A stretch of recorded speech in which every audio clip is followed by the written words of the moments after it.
বিসমিল্লাহির রহমানির রহিম। কেন আসছি সেটা বলো।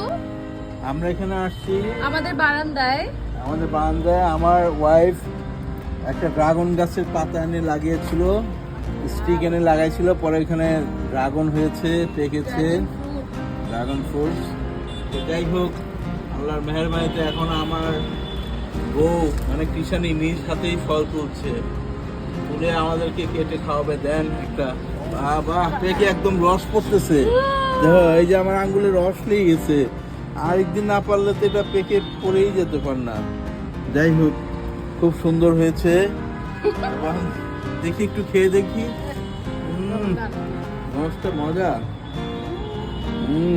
যাক, সুন্দর। এদিকে তাকান, দেখা যে ধনিয়া পাতা লাগিয়েছে আমার কিষানি, সুন্দর হয়েছে।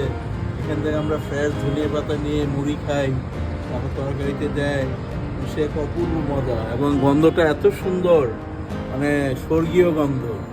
আলহামদুলিল্লাহ, শুক্রিয়া, খুদা হাফেজ। রহমানির রহিম। এখন আমি কাকিশানি, so nice, so beautiful colour. Wow, পান্নাটা তোমার চেয়ে সুন্দর কালার। তোমার হাতের ফল তো অনেক সুন্দর, পান্না। হ্যাঁ, 4 ভাগ করো। কেন 4 ভাগ, কেন 2 ভাগে? যেটা খুশি না, বড়টা নাও তুমি। দিব, তোলা নাও।